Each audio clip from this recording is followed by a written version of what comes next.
Break के बाद स्वागत बढ़ते आगे। अब नक्सलियों और उन्हें पनाह देने वालों की खैर नहीं है, क्योंकि बोकारो और हजारीबाग में एनआईए एक्शन में नजर आई। यहां कई जगहों पर छापेमारी की गई और भारी मात्रा में इलेक्ट्रॉनिक डिवाइस जब्त की गई है। ये रिपोर्ट देखिए।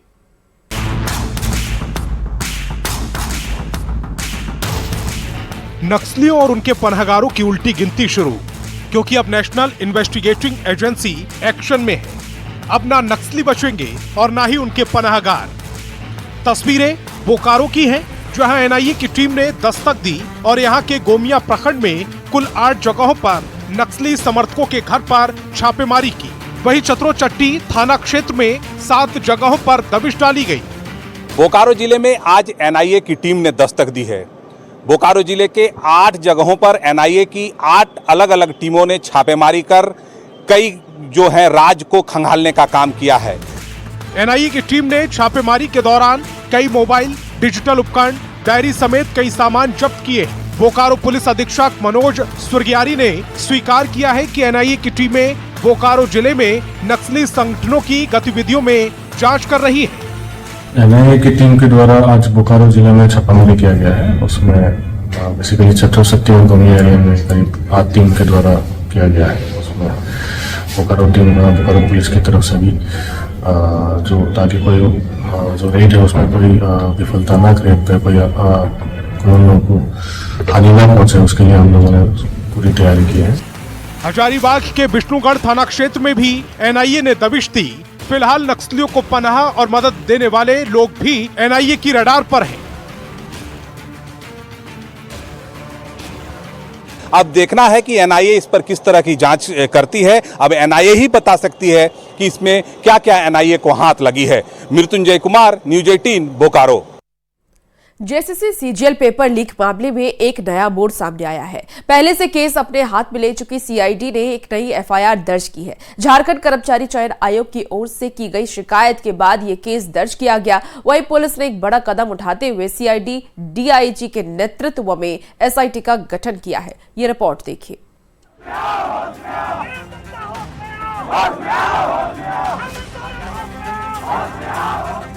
झारखंड हाईकोर्ट के निर्देश के बाद जेएसएससी सीजीएल परीक्षा की जांच तेज कर दी गई। मामले में सीआईडी ने 2 मामले दर्ज किए हैं। रातू थाने में दर्ज केस को सीआईडी ने टेक ओवर कर लिया, तो वहीं दूसरा मामला जेएसएससी की शिकायत पर झारखंड सीआईडी में दर्ज हुआ है।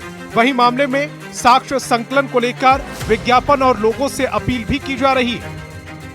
उसमें 2 एफआईआर हुई है। पहली एफआईआर जो माननीय उच्च न्यायालय झारखंड के आदेश के द्वारा के बाद रातू थाना में एक दर्ज की, जिसमें एक विद्यार्थी ने कंप्लेंट डाला था कि उसने परीक्षा में कुछ धांधली पाई थी। उस पर एफआईआर रातू में दर्ज की गई थी। उस एफआईआर को हम लोगों ने सीआईडी में स्थानांतरित कर दिया है। और दूसरी एफआईआर जो है वो जेएसएससी के अधिकारियों के द्वारा लिख करके दिया गया है कि कुछ लोगों के द्वारा कुछ मॉडिफिकेशन करके, फॉर्जरी करके, मैनिपुलेशन करके, एक फॉल्स डॉक्यूमेंट्स क्रिएट करके पूरी परीक्षा पर उंगली उठाने का प्रयास किया। तो दोनों एफआईआर हम लोगों ने सीआईडी में दर्ज कर दी है। झारखंड में डीजीपी अनुराग गुप्ता ने बताया कि कथित पेपर लीक के आरोपों की जांच के लिए एसआईटी टीम का भी गठन किया गया है। एसआईटी में सीआईडी डीआईजी संध्या रानी मेहता, सीआईडी एसपी निधि द्विवेदी, रांची ग्रामीण एसपी सुमित कुमार अग्रवाल, रांची के मुख्यालय one DSP Amar Kumar Pandey, CID में प्रतिनियुक्त डीएसपी मुन्ना प्रसाद गुप्ता को शामिल किया गया। एसआईटी गठित की है और उसमें एसपी सीआईडी निधि द्विवेदी उसका पूरा संचालन करेंगी। उसके नीचे में डीएसपी रैंक आईओ हम लोगों ने निर्धारित किया है। जेएसएससी सीजीएल परीक्षा में कथित पेपर लीक के आरोपों को लेकर सीआईडी ने आम लोगों और परीक्षार्थियों से भी सबूत मांगे हैं, ताकि मामले की बारीकी से जांच की जा सके। न्यूज 18 के लिए रांची से संवाददाता ओम प्रकाश की रिपोर्ट। झारखंड की सियासत में मुख्यमंत्री मैया समान योजना मास्टर स्ट्रोक साबित हुई है। फिर चाहे बात विधानसभा चुनाव के परिणाम की हो या फिर मैया योजना को लेकर होने वाले कार्यक्रमों की, इस योजना की टीआरपी फिलहाल हाई दिख रही है। ये रिपोर्ट देखिए।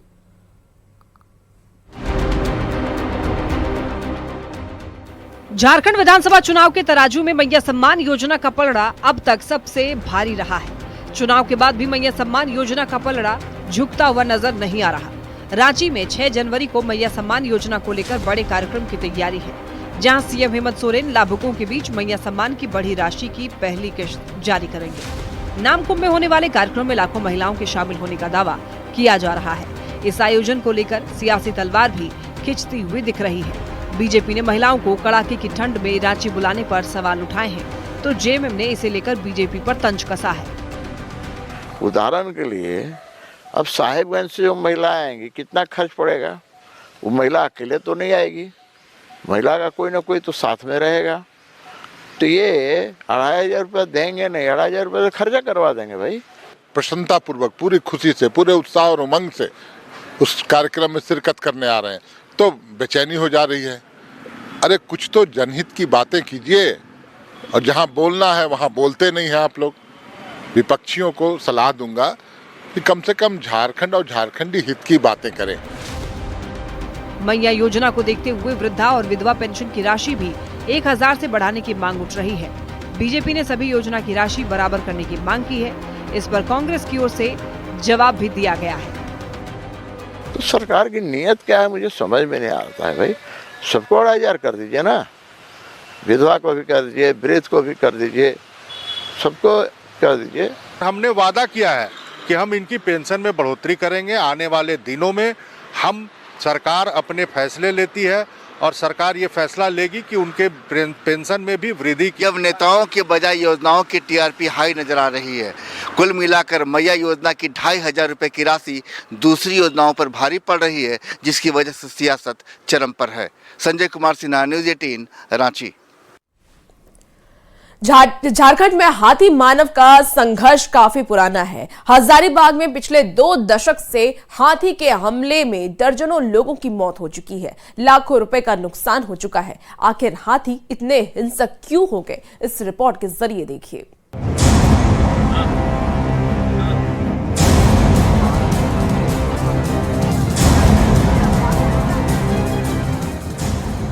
हजारीबाग पिछले 10 साल से हाथियों का आतंक बढ़ गया है और अब सिर्फ ग्रामीण क्षेत्र ही नहीं, शहरी इलाके भी हाथी के निशाने पर है।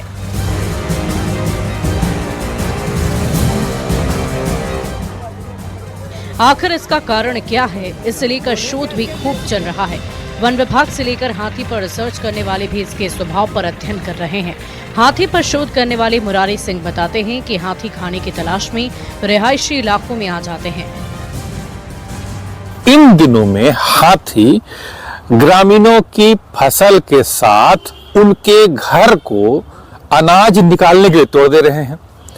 हाथियों ने स्कूल को भी नहीं छोड़ा जहां मिड डे मील का चावल रखा होता है। दरअसल हाथियों के लिए ये जंगल पर्याप्त नहीं है। यहाँ साल डोमिनेटेड फॉरेस्ट है और साल हाथी का भोजन नहीं है। हाथी का भोजन बरगद, पीपल, केला, कटहल, बांस और घास है। हजारीबाग में घने जंगल कम होने के कारण हाथी भोजन की तलाश में आबादी वाले इलाकों में आ जा रहे हैं। इससे टकराव बढ़ रहा है, किसानों को जान माल का नुकसान होता है। गांव वालों का आरोप है कि वन विभाग हाथियों से बचाव को लेकर जागरूकता भी नहीं फैला रहा। सरकार और जिला प्रशासन से मांग करेंगे कि हर हाल में प्रत्येक गांव में, प्रत्येक पंचायत में एक जागरूकता अभियान चलाया कर लोगों को जागरूक करे और जो मुआवजा, जो किसानों का नुकसान होता है, जो लोगों का नुकसान होता है, उसका उचित मुआवजा ससमय देने का काम करे। हजारीबाग पूर्वी वन प्रमंडल के डीएफओ विकास कुमार उज्जवल बताते हैं कि हाथी सिर्फ हजारीबाग ही नहीं बल्कि पूरे मध्य भारत में जंगल से निकलकर भीड़ भाड़ वाले इलाके में आ रहा है। हाथी से बचाव कैसे करें, इसे लेकर अध्ययन चल रहा है। हम लोग प्रेडिक्शन मॉडलिंग भी कर रहे हैं, जहां पे एआई बेस्ड एप्लीकेशंस यूज करके हम लोग हाथी के आने का पूर्वानुमान लगा सकें। हाथी अगर किसी लैंडस्केप में है तो उसके कहाँ जाने की संभावना है, based on past behaviours, based on landscape, terrain और बाकी अन्य कई सारे फैक्टर्स के कारण हाथी किस तरह से बिहेव कर सकते हैं, उसको अगर हम लोग पूर्वानुमान करके अभी हम इस पे काम चालू है।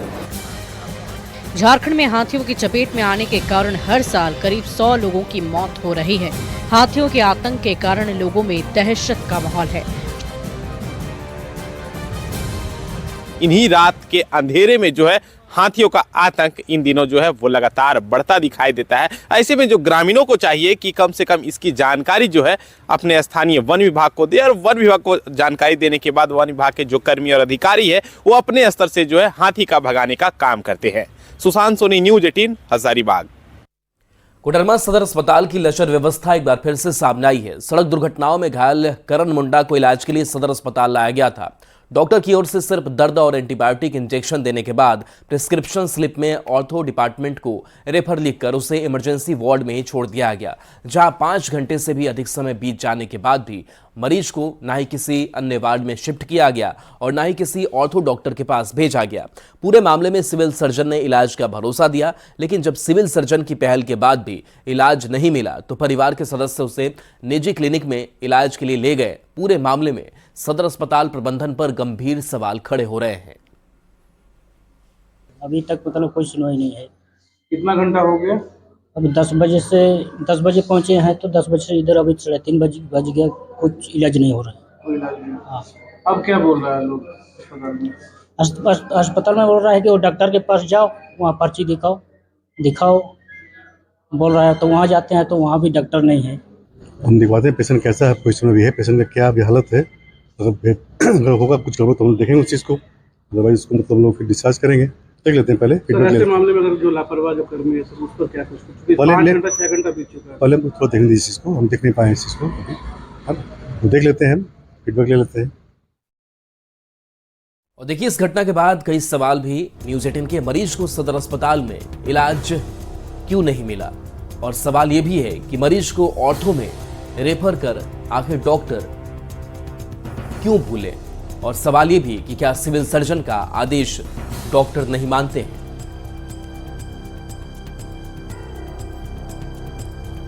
इसी बीच समस्तीपुर से इस वक्त की बड़ी खबर आ रही है, जहां अपराधियों ने युवक को गोली मारी है। आपको बता दें कि गोली लगने से युवक की हत्या हो गई है। युवक धर्मेंद्र कुमार की हत्या हुई है। घर से 30 मीटर की दूरी पर इस हत्या की घटना को अंजाम दिया गया। गोली लगने से घटनास्थल पर ही उनकी मौत हो गई। आपसी रंजिश में युवक की हत्या की गई। हत्या के बाद ग्रामीणों में दहशत का माहौल है। बता दें आपको कि परिजन घटनास्थल पर एसपी को बुलाने की मांग कर रहे हैं। वहीं घटनास्थल पर रोसड़ा डीएसपी सोनल कुमारी और 3 थाने की पुलिस कैंप कर रही है। दिन दहाड़े हुई इस घटना से गांव में मातम पसरा हुआ है। मृतक के परिजनों का रो रो कर बुरा हाल है। समस्तीपुर से आपको ये बड़ी खबर बता रहे हैं, जहां अपराधियों का तांडव एक बार फिर से देखने को मिल रहा है।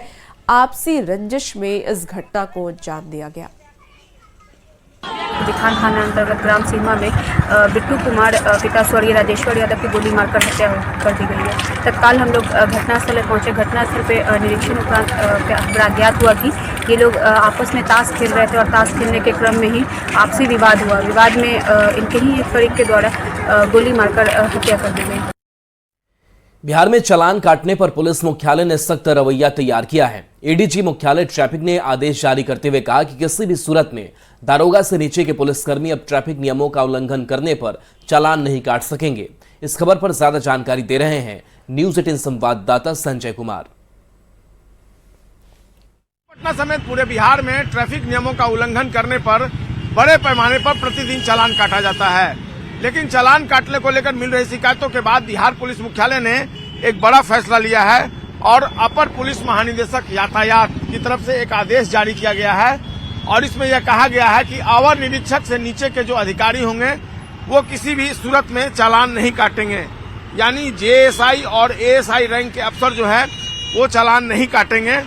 दरअसल जो अपर पुलिस महानिदेशक यातायात हैं उनको यह सूचना मिली थी कि कई पदाधिकारियों द्वारा यातायात प्रवर्तन के दौरान मोबाइल से फोटो लेकर उसे एचएसडी में प्रविष्ट करते हुए चालान की कार्रवाई की जाती है और अवर निरीक्षक से नीचे के जो पदाधिकारी हैं वो चालान निर्गत करने की कार्रवाई करते हैं। ऐसे में उन्होंने यह तय कर दिया है कि अब किसी भी सूरत में अवर निरीक्षक से नीचे के पदाधिकारी चालान निर्गत नहीं कर सकेंगे और न ही मोबाइल से फोटो लेकर उसकी प्रविष्टि एचएसडी में करते हुए चालान निर्गत करेंगे। उन्होंने कहा है कि हर चालान में डेट, टाइम, लाइट लॉन्ग की स्टैंपिंग होनी चाहिए और अगर कोई ट्रैफिक ऑफिसर इसकी अवहेलना करता है तो उसके खिलाफ विधि सम्मत कार्रवाई करना सुनिश्चित किया जाए। सभी जिलों के एसपी को देखिए ये सीनियर, सभी जिलों के सीनियर एसपी को और जो एसपी हैं उनको ये पत्र जो है जारी किया गया है बिहार पुलिस मुख्यालय की तरफ से। तो एक अहम फैसला, कहीं न कहीं जिस तरीके से तमाम तरह की शिकायतें आ रही थी उसको देखते हुए बिहार पुलिस मुख्यालय ने ट्रैफिक चालान निर्गत करने को लेकर अब यह इंस्ट्रक्शंस दे दिया है और यह आदेश प्रभावी हो गया है। कैमरा पर्सन अजय दुबे के साथ संजय कुमार, न्यूज 18 पटना।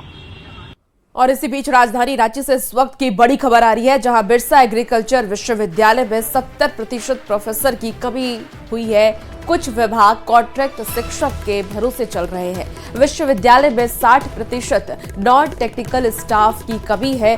175 पद की रिक्तियों को भरने के लिए जेपीएससी को ये लिस्ट भेजा गया है। प्रोफेसर की कमी होने की वजह से गुणवत्तापूर्ण शिक्षा नहीं मिल पा रही है जो वहां पे छात्र पढ़ते हैं। और आपको इस वक्त की ये बड़ी खबर, जहां बिरसा एग्रीकल्चर विश्वविद्यालय में 70% प्रोफेसर की कमी है। कुछ विभाग में सिर्फ कॉन्ट्रैक्ट बेसिस जो शिक्षक है उनके भरोसे ही चल रहा है।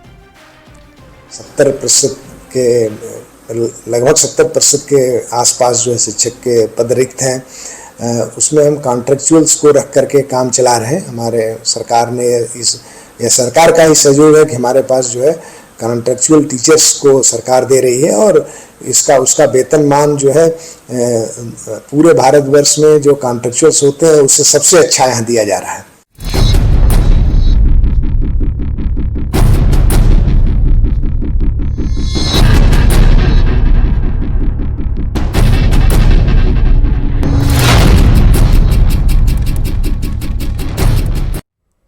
लखीसराय में पछुआ हवा ने कनकनी और बढ़ा दी है, जिससे आम जनजीवन पूरी तरह से प्रभावित हो चुका है।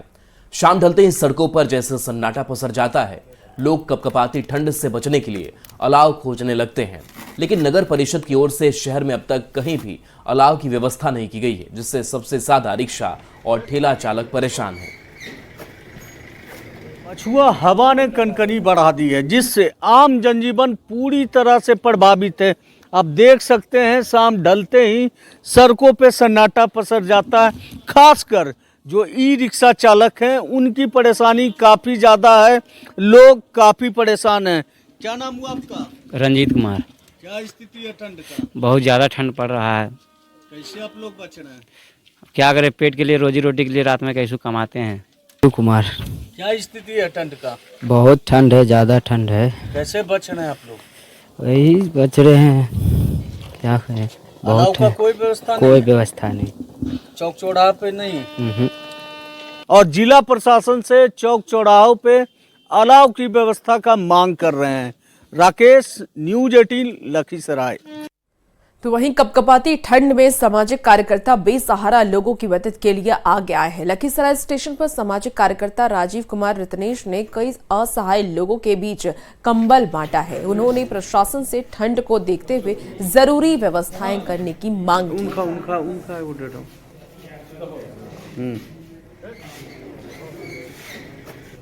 प्रशासनिक व्यवस्था सही ढंग से नहीं देख रहे हैं और संजोग से मेरे पिताजी का जो है पुण्यतिथि भी है, तो ये कंबल वितरण का कार्यक्रम हम लोग कर रहे हैं जो रेगुलर ही चलेगा। कहाँ पे आपने किया? अभी स्टेशन है, किए हैं, विद्यापीठ में भी हुआ है।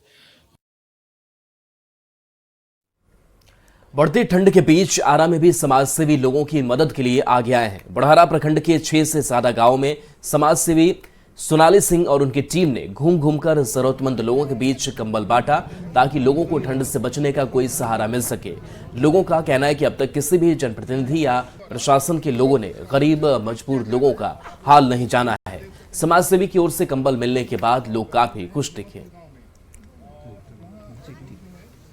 के 77 साल बाद भी लोगों को जो मूल सुविधाएं मिलनी चाहिए वो मिल नहीं पा रही है। तो हम ये जानना चाहते हैं कि आखिर इसका कारण क्या है, आखिर कमी कहाँ रह गई है। आज के डेट में भी लोग ठंड से मर रहे हैं। जो बच्चे हैं उनको अपनी पढ़ाई के लिए दूसरे गांव जाना पड़ता है। लोगों को रोजगार के लिए दूसरे शहर जाना पड़ता है। महिलाओं को, बूढ़ों को, जो बुजुर्ग हैं उनको अच्छा इलाज नहीं मिल पा रहा है। तो कमी कहाँ रह गई है।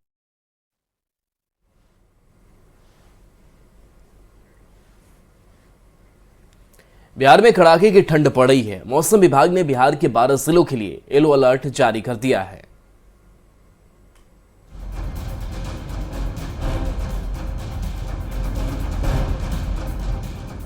वैसे तो एनसीआर समेत पूरा उत्तर भारत घने कोहरे की आगोश में है।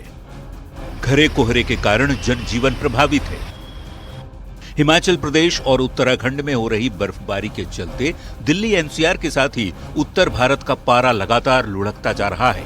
बर्फीली हवाओं के चलते बिहार में भी तेजी से तापमान में गिरावट देखने को मिल रही है। मौसम विभाग ने शीतलहर को लेकर बिहार के 12 जिलों के लिए येलो अलर्ट जारी किया है। पछुआ हवा की वजह से ये ठंड बढ़ी है और मौसम विभाग ने कटिहार, किशनगंज, पूर्णिया, मधेपुरा, सहरसा, अररिया, सुपौल, सारण, सिवान, गोपालगंज, पूर्वी चंपारण और पश्चिमी चंपारण में शीतलहर को लेकर अलर्ट जारी कर दिया है। इसके साथ साथ घने कोहरे को लेकर भी राज्य के 12 जिलों में येलो अलर्ट जारी किया गया है। पटना ही नहीं बल्कि सिवान, सासाराम, भागलपुर और बेगूसराय जैसी जगहों पर भी कड़ाके की ठंड ने जनजीवन प्रभावित कर दिया है। कहीं आसरा गृह बनाया गया है तो कहीं अलाव की व्यवस्था न होने से लोगों में नाराजगी है। तो ठंड की वजह से कामगारों को काम मिलने में भी परेशानी आ रही है। शीतलहर को देखते हुए मौसम विभाग के साथ ही आपदा प्रबंधन और जिला प्रशासन की ओर से लोगों से सावधान रहने की भी अपील की गई है। न्यूज़ 18 के लिए पटना से रजनीश कुमार और विनीता मिश्रा के साथ ब्यूरो रिपोर्ट। रिलायंस इंडस्ट्री के चेयरमैन और प्रबंध निदेशक मुकेश अंबानी और उनके बेटे अनंत अंबानी ने गुजरात के सोमनाथ महादेव मंदिर में पूजा अर्चना की है। दोनों ने एक साथ पूजा अर्चना की है और देश में शांति, कल्याण और समृद्धि के लिए प्रार्थना की है। इस वक्त आप तस्वीरें देख सकते हैं जहां मुकेश अंबानी और अनंत अंबानी इस वक्त नजर आ रहे हैं। सोमनाथ मंदिर में वो पूजा अर्चना करते हुए नजर आ रहे हैं और इसके साथ ही दोनों ने पूजा अर्चना के साथ देश में शांति, कल्याण और समृद्धि की कामना की है, प्रार्थना की है।